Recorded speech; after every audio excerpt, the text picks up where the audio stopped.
Assalamu alaikum wa rahmatullahi wa barakatuh. Qala rabbi shrah li sadri wa yassir li amri wahlul 'uqdatam min lisani yafqahu qawli. Today inshallah we will do very short about the lessons from Surah Hamim Sajda, also which is Surah Fussilat, and then we will do introduction to Surah Shura, very important surah in this section of Makki surahs, in which the complete blueprint of Iqamat ad-Din has been given. So we will start about the lessons. As we know that Surah Hamim Sajda is a surah in which the main theme was Qur'an. So we need to understand that Qur'an is the only book on the face of the earth that has no name of author on it. But it is a book that is sent down from the Creator who created everything, and you can write your name. So this is actually a personalized letter to you, sent down directly with your name through Mahmood Rasulullah, and you are obligated to bring Iman on it if you want to have any safety in hereafter.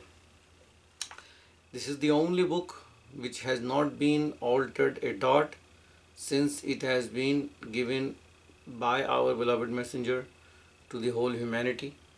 And it's an open challenge in this book that no one can bring 3 ayat equal to this book in any shape or form, and it stands still together. Nobody has able to do so, and Allah has already announced in the book that no one will be able to do so till day of judgment. And Allah has used the word for this Quran in this surah about Kitabul Aziz, very powerful and mighty book, and also a book which has cure for all the diseases of the heart, the diseases which causes your heart to die, your spirit die. That is actually your heart that's died. And then not only give life to your spirit, to your heart, but also give them the direction where they have to function to achieve the highest level. It is the mu'jiza of our beloved Prophet. It is such a beautiful mu'jiza that even the humanity today is getting changed, reverted to the truth by just reading it. And the mu'jiza was that this book was initially presented that no one can match the literacy and the depth of language that this book has, when the Arabs were so proud on their authority and command on the language that they were become completely stunned by this book. Still now, all the advancement in the science, this book has told those things 1450 years ago.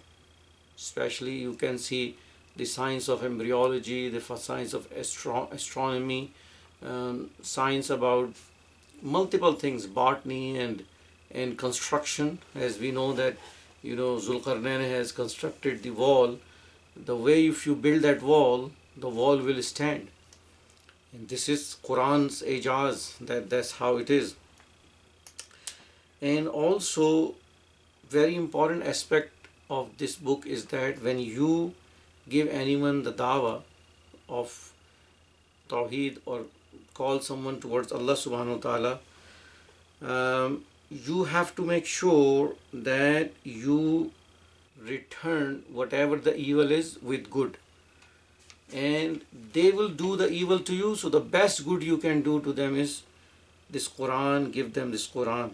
And we have to give this Quran in a way just like Rasulullah has done when he was in Makkah, because this is a Makki surah, and we just bear all the hardships in doing so.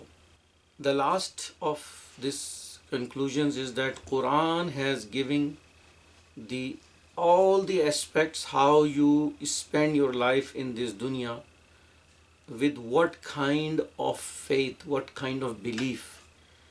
The actions come from Rasulullah, Muhammad Rasulullah. But if your belief is soiled, or if your belief is not correct, your action will never gonna be correct. This is how shaitan does, that shaitan alter your belief, alter your sincerity, alter your niyyah. These are all matters of heart, which this Quran teaches you how to be pure and how to be focused. And the way that you have to succeed doing any action is Sunnah of Muhammad Rasulullah. So these are the some conclusions of Surah Sajda, Hamim Sajda. Now we'll do very short introduction to Surah Shura. This surah is a Makki surah. Again, it is a very important surah in this group about the blueprint given to humanity how to establish Deen of Allah subhanahu wa ta'ala on the land. And the main theme is actually Iqamat Deen. Or you can say collectively establishing the Tawheed on the land, that this sovereignty belongs to Allah subhanahu wa ta'ala. No one is sovereign. Everyone has to answer to Allah subhanahu wa ta'ala. So Allah's rule, Allah's order, Allah's Sharia has to be established on this land. All messengers have given the same message, La ilaha illallah, but their Sharias were different, and the final, now the humanity has reached to a point in terms of intellect, in terms of science, in terms of know-how, that Sharia Muhammad is the only answer for all the ills of the world, for all the problems of the world, that can only be solved is by Sharia of Muhammad Rasulullah. And it's a very beautiful comparison in this surah about the two aspects of our deen. The first aspect is dawah, which is the actual Makki life. What is the most important thing in dawah? Infaq. Spend your money, spend your time, be steadfast, be patient. On the other hand, Iqamat Deen, the most important aspect is infaq, plus now comes qital, which is the highest level of your action, your jihad, and that comes in Madani life. So if you are born in a time in which our deen is in the Makki life, then we make every effort to bring the life to change towards Madani life. We are establishing the law of Allah subhanahu wa ta'ala on the land. And if you are in a time on the land when the Madani life, then you do all the good you can and do not do anything to harm or to sort of derail the rule on the land by Muslims. Just like the example is that even Muslims were involved in sort of making Hazrat Usman Raziyallahu Ta'ala anhu shaheed. And that's should never do that. If you have to be establishing and supporting the deen of Allah subhanahu wa ta'ala. Also, very important aspect is that Rasulullah prepare a Jama in the Makki life on pure principles. You have to be very sincere from inside, you have to be pious, and you have to be ready for a conviction of Iman that you are willing to sacrifice everything for the sake of Allah subhanahu wa ta'ala. On the other hand, in the Madli life, when these people came to Medina, they were so strong in their faith and they are so committed to the cause that they had no problem putting their life on the line and rooting out the evil from the root. Completely take out the evil from the root and establish the haqq on the land. And another way we can say that the Makki life is kitab and the Madani life is mizan. You read everything from the kitab, but you give this justice to everyone with mizan, with justice. So combining Makki and Madani life is to establish the justice on the land for all humanity. This is the big responsibility that Allah has given to you on your shoulder. And the most important safety for humanity is to save them from Jahannam, to save them from the fire. And this is a very difficult job that Allah has given. And this job is given to our beloved messenger. All prior messengers were calling, they were just doing dawah. They are not have to fight the evil to take it out from the root, although they are being opposed, and the opposition was so strong that Allah subhanahu wa ta'ala has to intervene in uprooting and destroying the nations. But in case of Muhammad Rasulullah, Allah subhanahu wa ta'ala has given this task to the people, that they have to feed the humanity, teach the humanity, and on time beat the humanity. That means they have to bring mujadala in all aspect.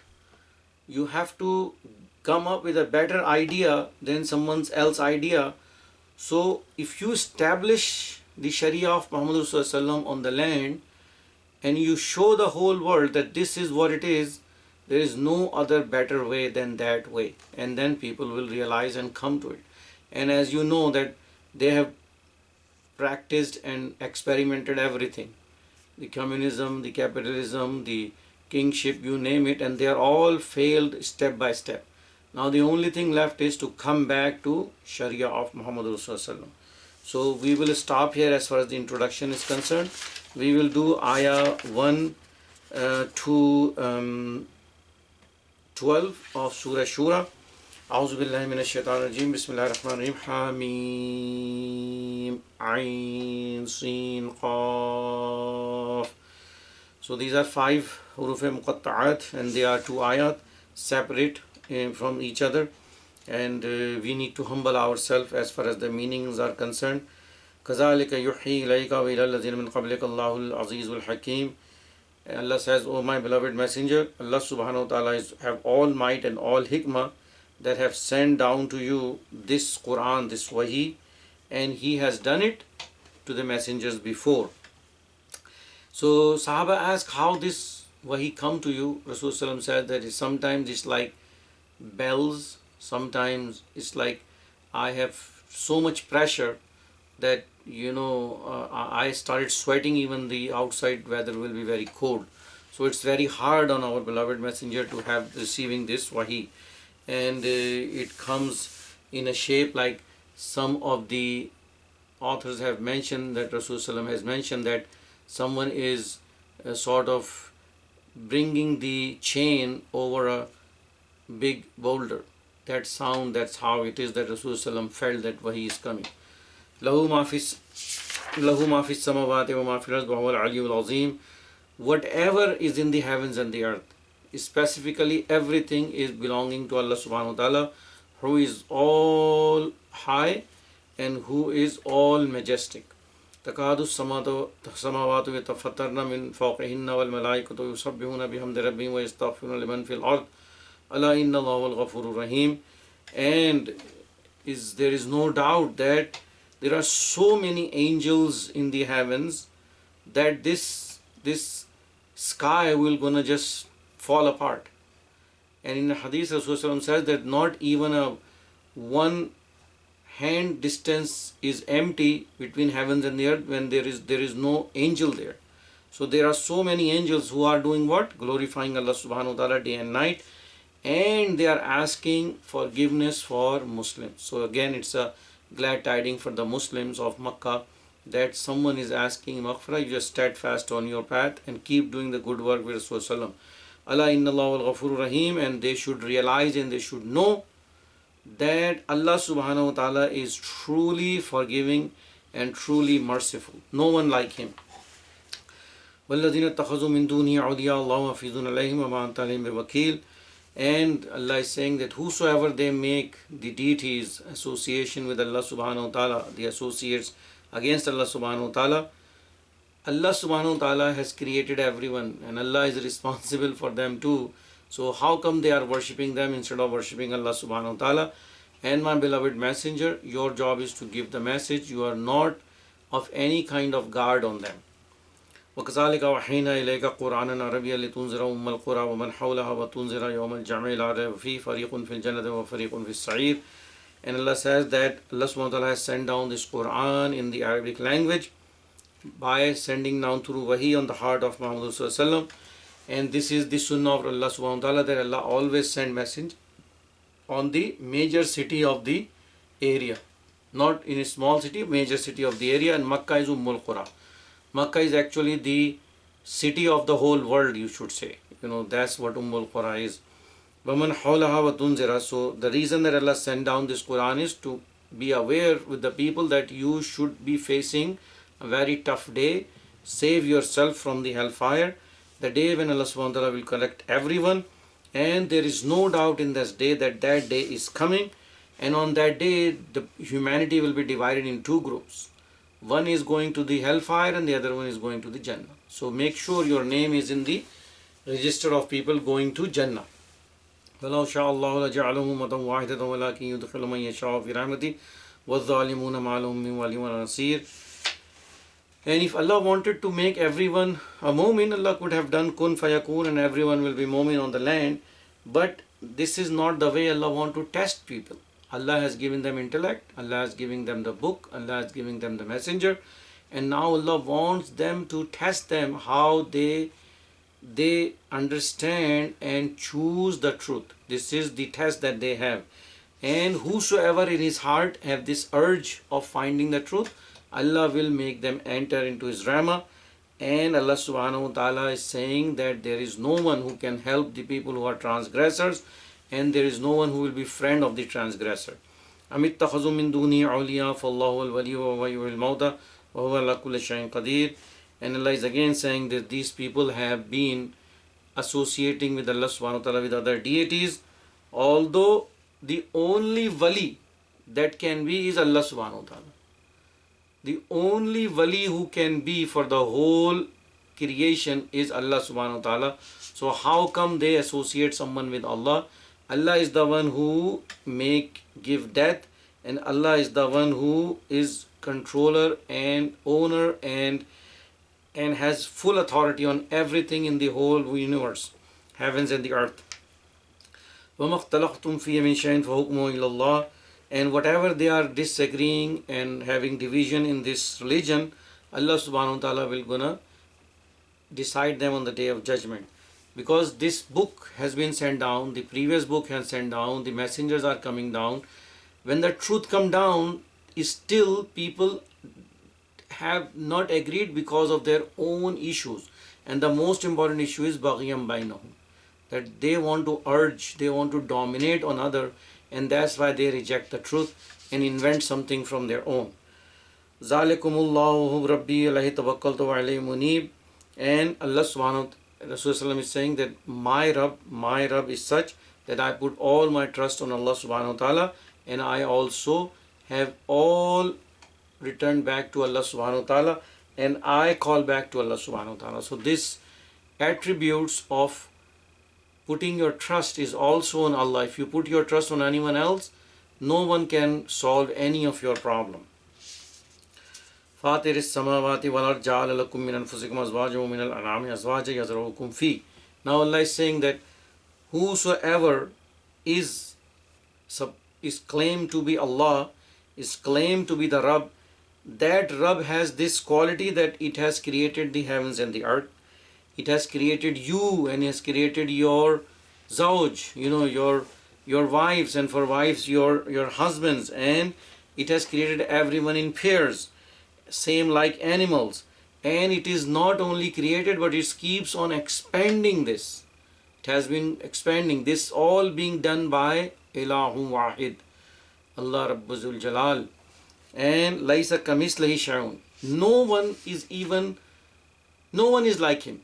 No one is like Allah subhanahu wa ta'ala. There is no one equal to Allah subhanahu wa ta'ala. There is no one who can have any attributes of Allah subhanahu wa ta'ala. There is no one who can, meaning it is such a beautiful statement that no other language can actually compete in saying that Laisa kamislihi shay'un wa huwa samiul basir. And Allah used this word here, samiul basir, that Allah is the only one who is seeing you 24/7. Allah is the one who is hearing you 24/7. Allah is the one who is seeing you and hearing you not only physically but also in your heart. And this quality no one has. له مقاليد السماوات والأرض يبسط الرزق لمن يشاء ويقدر إنه بكل شيء عليم. And all the keys for the treasures of the heavens and earth is in the hands of Allah subhanahu wa ta'ala. And whosoever Allah wants to expand the rizq, Allah can do so. Whosoever Allah wants to restrict the rizq, Allah can do so, because Allah subhanahu wa ta'ala does it with His absolute complete knowledge and do it with hikmah.